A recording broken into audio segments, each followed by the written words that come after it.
ఓం శ్రీ గణేశాయ నమః. ఓం శ్రీ విష్ణు రూపాయ నమ శివాయ. నమస్కారం అండి. ఇక్కడ 2024 అక్టోబర్ మాసంలో ద్వాదశ రాశి వాళ్ళ మాస ఫలితాలు ఎలా ఉన్నాయో తెలుసుకుందాం. ముందుగా ఎవరైతే ఈ వీడియోని చూస్తున్నారో లైక్ చేయండి, షేర్ చేయండి, సబ్స్క్రైబ్ చేసుకోండి. మరియు ఈ వీడియో పైన మీ అభిప్రాయాలని కామెంట్ రూపంలో తెలియచేయండి. ముఖ్యంగా ప్రేక్షకులకి ఎప్పటిలాగే ఒక చిన్న క్లారిటీ ఇస్తున్నాను. చూడండి, అందరూ కూడా రాశి ఫలితాలు అనే వెళ్తున్నారు తప్ప యాక్చువల్లీ ఇక్కడ ఏంటి అంటే ముఖ్యంగా లగ్న కుండలి చాలా ఇంపార్టెంట్ అండి. రాశి ఫలితాలు అనేవి చంద్రాత్ మనం చూసుకుంటాం. ఇది గోచారంలో ఉంటున్న గోచారంలో గ్రహాలు అనేది ట్రాన్సిషన్ అవుతూ ఉంటుంది. ఒక ఇంటి నుంచి ఇంకో అంటే ఒక రాశి నుంచి ఇంకొక రాశికి మారుతూ ఉంటారు. ఇలా మారేటప్పుడు ఈ మాస ఫలితాలు మనం చూసుకుంటాము. సో అన్ని గ్రహాలని మనం ఒక క్యాలిక్యులేట్ చేసుకుని సో ఎలాంటి ఫలితాలు వస్తాయని చెప్పుకుంటాం. అంటే గోచరంలో ఉంటున్న ఇది అంటే మెయిన్ లగ్న ఫలితాలు. లగ్నం నుంచి చూసుకున్నట్లయితే ఇప్పుడు ఫర్ ఎగ్జాంపుల్ ఇక్కడ లగ్నాత్ ఇప్పుడు వృషభ లగ్నం అయింది ఒక వ్యక్తి, సింహరాశి అనుకోండి. గోచరంలో గురువు లాభస్థానంలో అంటే మీన రాశిలో సంచారం చేస్తున్నాడు అనుకోండి. అదే వృషభ లగ్నం నుంచి లాభస్థానం అవుతుంది, రాశి నుంచి అష్టమ స్థానం అవుతుంది. అంటే ఇక్కడ మనము ఇలా చూసుకునేటప్పుడు దశాభుక్తి చూసుకోండి. అట్లే దశాభుక్తి ఏది జరుగుతుంది, దశాభుక్తి గనక ఫెయిల్ అయ్యి ఉన్నట్లు గనకైతే లగ్నాత్తు లాభస్థానంలో గురువు ఉన్నాడు కాబట్టి ఆకస్మికంగా లబ్ధి వస్తుంది అని మనం తెలుసుకోవచ్చు. అదే గురు మహాదశ జరుగుతుంది అనుకోండి, ఇది కూడా కొద్దిగా ఫేవరబుల్ గా ఉంటుంది ఈ సంవత్సరం అని తెలుసుకోవచ్చు. ఎందుకంటే లాభస్థానంలో ఉన్నాడు కాబట్టి, వచ్చాడు గోచరంలో ఉంటున్నాడు కాబట్టి. లగ్న ఫలితాలు మనం తెలుసుకోవాలి తప్ప రాశి ఫలితాలు పూర్తిగా రాశి ఫలితాలనే మనము కౌంట్ చేసుకుంటూ వెళ్ళరాదండి. అందరూ కూడా ఈ నక్షత్రము ఈ రాశి వాళ్ళు ఇలాంటి రాశి వాళ్ళు పెళ్లి చేసుకోరాదు, ఇలాంటి నక్షత్ర వాళ్ళని పెళ్లి చేసుకోరాదు, ఇలాంటి నక్షత్రుడికి ఉద్యోగం బ్రహ్మాండంగా ఉంటుంది, ఆ నక్షత్రాధిపతికి అంటే ఆ నక్షత్రంలో పుట్టిన వ్యక్తి అసలు ఉద్యోగమే ఉండదు. ఇక్కడ చూస్తే ఈ నక్షత్రంలో పుట్టిన వాళ్ళు పెద్దగా ఉద్యోగంలో రాణిస్తారని ఉంటుంది. బట్ ఇక్కడ ఎందుకు లగ్నాత్ దశమ స్థానాధిపతి గనక బలహీనపడి ఉంటే అది ఏ రాశి అయినా ఏ నక్షత్రమైనా వాడు ఉద్యోగంలో ఇబ్బంది పడక తప్పదు. దశమాధిపతి చాలా ఇంపార్టెంట్ అండి. ఇవన్నీ తెలుసుకోకుండా చాలా మంది మీరు రాశి నక్షత్రం అని చెప్పుకుంటూ వాళ్ళు వెళ్ళడము, మీరు వినడము. సో ఇది అండి, నేను ఇక్కడ ఏది తప్పు చెప్పట్లేదు, బట్ రియల్ ఫ్యాక్ట్ ఇది. మనం లగ్నాత్ తీసుకుంటేనే మనకి ఫలితాలు అనేది సులభంగా గోచరిస్తాయి. ఇప్పుడు మగా నక్షత్ర జాతకుడికి ఉద్యోగంలో ఇబ్బందులే ఉండవు, పైకి ఎదిగిపోతాడు అని ఉంటుంది. దాంట్లో అలాగే ఉంది, లేదు అనట్లేదు. లగ్నాత్ దశమాధిపతి ఫెయిల్ అయింటే ఉద్యోగమే సరిగ్గా చేయలేడు. సో ఇది మనం అర్థం చేసుకోవాలి. అప్పుడు ఏమనుకుంటాడు ఆ వ్యక్తి, మగ నక్షత్రం వాడు పైకి పోతాడు అని చెప్పాడు, ఇక్కడ చూస్తే నాకు ఉద్యోగం లేదు, అయితే జ్యోతిషం అబద్ధము. సో ఇలా చాలా మంది ఎందుకు ఇక్కడ అయిపోతుంది అంటే ఉత్త రాశి ఫలితాలు ఈ నక్షత్రం వాడు ఎదుగుతాడు, ఈ నక్షత్రం వాళ్ళు సినిమా ఫీల్డ్ లో ఎదుగుతాడు. అసలు సినిమా ఫీల్డ్ లో ఎదగాలంటే మీకు జాతకం ముఖ్యం. జాతకంలో ఉంటున్న గ్రహస్థితి, శుక్రుడు ఎక్కడున్నాడు, రాహు ఎక్కడున్నాడు, నవమాధిపతి ఎక్కడున్నాడు, దశమాధిపతి ఎక్కడున్నాడు, ఇవి ఇంపార్టెంట్ ఇవి. సో ఇలా మనము ఓన్లీ రాశి ఫలితాలు, ఓన్లీ నక్షత్ర ఫలితాలు కాకుండా ఇవన్నీ పక్కన పెట్టేసి లగ్నాత్ చూసుకోండి. తెలియని వాళ్ళకి తెలిసేలా చేయడమే నా ఒక ఇంటెన్షన్. ఇక్కడ ఏది నెగిటివ్గా చెప్పట్లేదు, ఉన్న ఫ్యాక్ట్ మాత్రమే చెప్తున్నాను.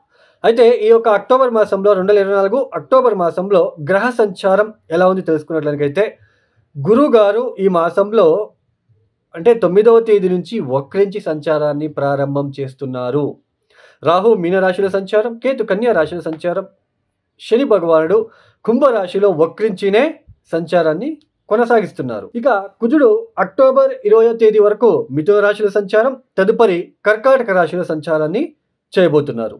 తన ఒక నీచ స్థానమైన కర్కాటక రాశిలో సంచారము. తర్వాత శుక్రుడు అక్టోబర్ 13వ తేదీ వరకు తులారాశి స్వక్షేత్రంలో సంచారం, తదుపరి వృశ్చిక రాశిలో సంచారం. ఇక్కడ శుక్రుడికి చూడండి, తులారాశి స్వక్షేత్రము, వృశ్చిక రాశి శత్రుక్షేత్రం. శుక్రుడు ఉన్నట్లు కనుకైతే అది డిపెండ్స్ ఆన్ వాళ్ళ ఎన్ని డిగ్రీలో ఉన్నాడు, ఏ నక్షత్రంలో ఉన్నాడు, దాన్ని చూసుకొని చెప్పాలి ఫలితాలు. ఆ బుధుడు వచ్చేసి అక్టోబర్ 10వ తేదీ వరకు కన్యా రాశిలో సంచారం, తదుపరి తులారాశిలో సంచారం. ఇక సూర్యుడు అక్టోబర్ 17వ తేదీ వరకు కన్యా రాశిలో సంచారం, తదుపరి తులారాశిలో సంచారం. ఈ ఒక గ్రహ సంచారం రీత్యా ద్వాదశ రాశుల వాళ్ళకి మకర రాశి. ఈ మకర రాశి వాళ్ళకి 2024 అక్టోబర్ మాసంలో ఏ గ్రహాలు యోగిస్తున్నారు అని తెలుసుకున్నట్లయితే తృతీయంలో ఉంటున్న రాహువు ఈ మాసమంతా యోగిస్తున్నారు. షష్ఠ స్థానంలో కుజుడు ఈ మాసంలో 20వ తేదీ వరకు మాత్రమే కాస్త శుభ ఫలితాలను ఇస్తున్నారు. తర్వాత మనకి దశమ కేంద్ర స్థానంలో ఉంటున్న బుధ శుక్రులు కాస్త శుభ ఫలితాలని ఇస్తున్నారు. తర్వాత లాభస్థానానికి వచ్చేస్తాడు శుక్రుడు. శుక్రుడు మనకి దశమాధిపతి లాభస్థానంలో ఉండడం కూడా అది కూడా మనకి ఓకే. అంటే శుక్రుడు పూర్తిగా శుభఫలితాలని ఈ మాసం అంతా ఇస్తున్నారని తెలుసుకోవచ్చు. ముఖ్యంగా మకర రాశి వాళ్ళకి ఈ యొక్క మాసంలో పంచమ స్థానంలో ఉంటున్న గురువు గారు వక్రించడము, అంటే ఏదైనా ఆగిపోయిన గృహానికి సంబంధించిన లేదా ప్రాపర్టీకి సంబంధించిన అవి ఆగిపోయిన విషయంలో మళ్ళా దాన్ని ప్రారంభం చేసే అవకాశాలు ఉంటాయి. కాస్త వర్క్ ప్రెజర్ అనేది ఎక్కువగా అయ్యే సూచనలు ఉంటాయి. లోడ్ అనేది ఎక్కువగా ఉంటుంది. వర్క్ పెరుగుతూ ఉంటుంది. తర్వాత ముఖ్యంగా నవమ స్థానంలో సూర్య యొక్క సంచారం, కేతుతో కలిసి సంచారం అనేది అష్టమాధిపతి నవమ స్థానంలో ఆటంకాలు ఎక్కువగా ఉంటాయి. ప్రతి పనుల్లో కూడా ఆటంకాలు ఎక్కువగా ఉంటాయి. తర్వాత మనకి జన్మరాశి పైన కుజ దృష్టి ఉండడం అనేది ఏదో తెలియని ఒక ఫ్రస్ట్రేషన్, కోపము, ఒక ఆవేశం లాగా ప్రవర్తించడము ఇలాంటివి కూడా మనకి అప్పుడప్పుడు కనిపిస్తూ ఉంటుందని తెలుసుకోవచ్చు. తర్వాత వ్యయస్థానంగానే చూస్తున్నాడు, చతుర్థాధిపతి వ్యయస్థానం చూస్తున్నాడు అంటే కొద్దిగా గృహానికి సంబంధించిన విషయంలో కొద్దిగా మార్పులు చేర్పులు చేసుకోవాలా అనే ఒక ఆతురత ఏర్పడుతూ ఉంటుంది. ప్లేసెస్ చేంజ్ చేసుకోవాలనే ఒక ఆతురత కూడా కనిపిస్తూ ఉంటుంది మీలో.